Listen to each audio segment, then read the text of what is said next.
दोस्तों, एक बड़ी खबर आई है जो इंडियन स्टॉक मार्केट, आपके इन्वेस्टमेंट और अडानी ग्रुप इन तीनों पे असर डालती है। हेडलाइंस कुछ ऐसी है: SEBI dismisses allegation in Hindenburg Adani case involving Milestone Trade Links and Rewa infrastructures. अब इसका मतलब क्या है? हिंडनबर्ग कौन है, किस बात का केस था, और फिर सेबी ने क्यों कहा कि कुछ गलत नहीं हुआ। सब कुछ स्टेप बाय स्टेप समझते हैं और फिर आपको ये भी बताएंगे कि ये सारे इन्वेस्टर्स के लिए इतना मैटर क्यों करता है। सेबी ने अपने लेटेस्ट ऑर्डर में ये कहा कि अडानी ग्रुप के खिलाफ जो रिलेटेड फंड ट्रांजैक्शंस और फंड डाइवर्जन के आरोप हिंडनबर्ग ने लगाए थे वो प्रूव नहीं हुए, उनमें कोई वायलेशन नहीं निकला। मतलब सेबी ने अडानी ग्रुप को क्लीन चिट दे दी और सो कॉज नोटिसेज क्लोज कर दिए। देखिए, हिंडनबर्ग एक अमेरिकन रिसर्च फर्म है जिसे 2017 में नाथन एंडरसन ने शुरू किया था।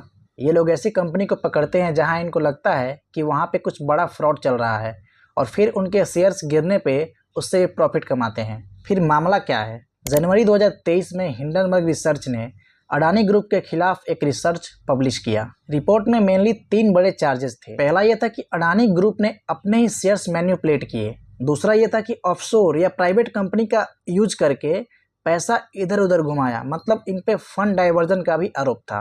और तीसरा यह है कि रिलेटेड पार्टी ट्रांजैक्शंस को प्रॉपर्ली डिस्क्लोज नहीं किया गया।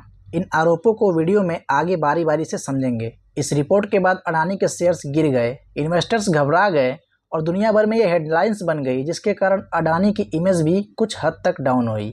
हिंडनबर्ग ने कुछ इंडियन कंपनीज को पॉइंट आउट किया, जैसे एंडीकॉप एंटरप्राइजेस, माइलस्टोन ट्रेड लिंक्स और रेवार इंफ्रास्ट्रक्चर्स। आरोप ये था कि ये तीनों कंपनी अडानी के क्लोज रिलेटेड एंटिटीज है और इन कंपनियों के थ्रू अडानी के द्वारा पैसा घुमाया गया है। इस पे अडानी ग्रुप का ये कहना था कि ये फॉरेन कॉन्स्पिरेसी है जिसको यूज करके ये कंपनी प्रॉफिट बनाना चाहती है। हम सेबी और रेगुलेटर्स को जवाब देंगे। फिर 4 दिन बाद 29 जनवरी 2023 को अडानी ग्रुप के द्वारा 400 पेजों का एक रिपोर्ट पब्लिश किया जाता है, जिसमें उन्होंने हिंडनबर्ग के द्वारा लगाए गए आरोपों को काउंटर करते हैं। लेकिन इससे ज़्यादा कुछ असर नहीं पड़ता है और मामला सेबी के पास पहुंच जाता है। सेबी का फुल फॉर्म होता है securities and exchange board of India.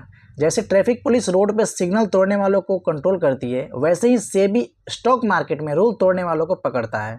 SEBI ने सो कॉज नोटिस भेजे और ट्रांजैक्शंस का डीप ऑडिट किया, जिसमें मेन 2 सवाल थे। पहला ये कि क्या ये कंपनीज अडानी के रिलेटेड पार्टी की कैटेगरीज में आती है उस वक्त के लॉ के हिसाब से, और दूसरा कि क्या फंड डाइवर्ट हुए या फ्रॉड हुआ। आफ्टर इन्वेस्टिगेशन सेबी ने यह कहा कि ये कंपनीज उस वक्त के लॉ के हिसाब से रिलेटेड पार्टी की कैटेगरीज में नहीं आती है। मतलब अगर आज के नए रूल अप्लाई करते तो प्रॉब्लम होती, लेकिन उस समय ये इलीगल नहीं था। हिंडनबर्ग का ये कहना था कि माइलस्टोन और रेवार इंफ्रास्ट्रक्चर का लिंक विनोद अडानी से है, जो कि रिश्ते में गौतम अडानी के भाई हैं। तो इसका मतलब तो ये रिलेटेड पार्टी की कैटेगरीज में आना ही चाहिए। बट यहाँ एक ट्विस्ट है।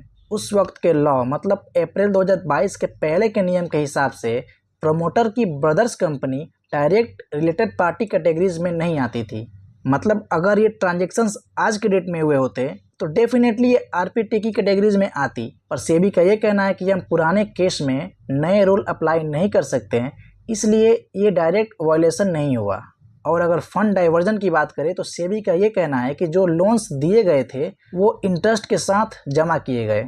कोई मिसयूज या अनफेयर ट्रेड प्रैक्टिसेस प्रूव नहीं हो पाए। केस क्लोज हो गई और अडानी को क्लीन चिट दे दी गई। पर कुछ ऐसे भी सवाल है जो अभी तक अनसॉल्व्ड है, जिनका जवाब सेबी अभी तक नहीं दे पाई। सेबी का ये ऑर्डर एलिगेशंस के सिर्फ एक पार्ट को कवर करता है। कुछ बातें अभी भी पेंडिंग है, जैसे पब्लिक शेयर होल्डिंग इशूज, कितने शेयर्स एक्चुअली कंपनीज के पास हैं और कितने प्रमोटर्स के थ्रू होल्ड होते हैं।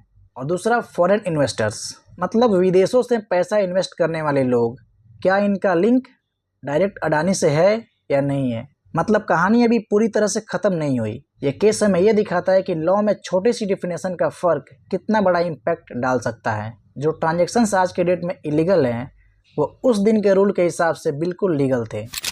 तो दोस्तों, सेबी ने अडानी ग्रुप को क्लीन चिट दे दी, लेकिन याद रहे कि अभी भी कुछ क्वेश्चंस पेंडिंग हैं, स्पेशली ऑफशोर एंटिटीज़ और पब्लिक शेयर होल्डिंग का। अब सवाल आपसे है कि आपको क्या लगता है कि सेबी का ये डिसीजन सही था या और भी इन्वेस्टिगेशंस करने की ज़रूरत है। कमेंट सेक्शन में अपनी राय दे सकते हैं। जल्दी मिलते हैं किसी नए वीडियो में, तब तक के लिए बाय। जय हिंद, जय भारत।